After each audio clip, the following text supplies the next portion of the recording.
उन्दै समावनो बिमा बिफा गोमाजानाय सानै उन्दै गथ'। मावनो हायाब्लाबो बिबैया संनानै जाहोदों।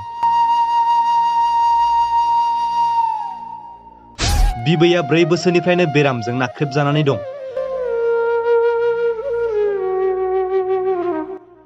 बिबैया गावनो खांदोंमोन, नाथाय दा गोबां जेंनाजों मोगा-मोगि जानानै दं। उदालगुरि जिल्लानि भैराकुन्दु बियाबनि सिङाव थानाय सान्तिपुर भिसिडिसि मजलि बस्ति गामिनि केट्रिना नार्जारिया गोबाव समनिफ्रायनो बेरामजों भुगिनानै दं। जाहोना बेनोदि उन्दै समावनो बिमा बिफा गोमानानै बिबैयानो दिनै हाजिरा खामला मावनानै फिसिबोदों, नाथाय दिनै सिनाय मोनि गोब्राब बेरामजों भुगिनानै दं। दायो गथ' सानैखौ जाहोनो थाखाय जेबो राहा गैया दुखुथिया केट्रिना नार्जारिया। दुखुथिया नखरखौ सोरबाफोर मदद खालामनो गोसोब्ला गाहायाव होनाय एकाउन्ट नाम्बारनि गेजेरजों मदद खालामहरनो हागोन। आंनि बेमाराव गोलैसोनाया जाबाय दायो मास मोनथाम मोनब्रैसो जालांबाय। नाथाय मा खालामनो, थाखा गैया, फैसा गैया आखायाव, रावबो खामायना होग्रा गैया, बोरायबो गैया। सिगांनिफ्रायनो फिसा सासे दंमोन, रुंसारि जालांबाय। दा सोर नायनो, गथ'फोर 2 दं, बिहामजोआबो फिसा 2 गथ' उन्दै उन्दैखौ गारनानै खारलांबाय, बेलेग न'खर जाहैबाय। दा गथ' 2खौ सोर नायगोन, बिराद खस्थ'जों आं नायो फिसौ 2खौ। नाथाय दा बेमारि देहा जालांबाय, बारा सोर नायबावगोन बे फिसौ 2खौ। बेनिखायनो आं माबा मोनसे राहा लुबैयोमोन सरखारनिफ्राय।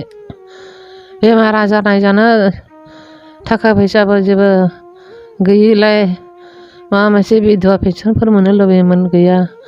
बुरै पेन्सनफोर मोननो लुबैयोमोन, जेबो गैया। माने आङो जेरावबो आन्धा जाना थादों। एप्लाइ खालामनाय माने एप्लाइ खालामनो नागिरबाबो खिथा आंनो गामिनि गागि देरसिनफोरा रावबो आंनो होआखै। बेखौ बिदोंमोन आं चेयारमेनफोरनाव। बुरै पेन्सनबाबो गैया, बिधवा पेन्सनबाबो गैया दिनैसिम। आं गामिनि गिदिर गोलाव मोनसे सरखारनि माबा होननानै आङो चेयारमेनफोरनाव खावलायबाय, माबा मोनसे मोनगोन होननानै बिराद खावलायबाय आङो। नाथाय चेयारमेनाबो बेखौ जेबो माबा लायाखिसै आंनि सायावहाय, गैया दिनैसिम। खावलायदोंमोन आङो, एकदम चेयारमेना बिराद खावलायबाय, आं बिबाय, आंनो माबा मोनसे होदो, बेमार नायजानो, आंहा गथ'फोरखौ सोर नायबावनो, गैला, आं मावना जानो हाला होनना बिदोंमोन आं गोदान सरखारनिफ्राय। नाथायबा आंनो जेबो मोनथाराखिसै, गैया। आं बे गथ' 2नि थाखाय मा खालामबावगोन, आंहा बेनो सिन्था। बेनिखायनो आं बे गोदान सरखारनिफ्राय माबा मोनसेबाबो राहा लुबैथारदोंमोन आङो।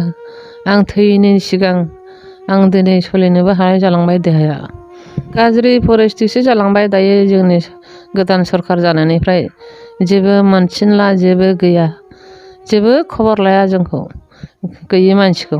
गैया, न'बो मोना आङो, थिं फोलाबसेबो मोनाखै, जेबो मोना।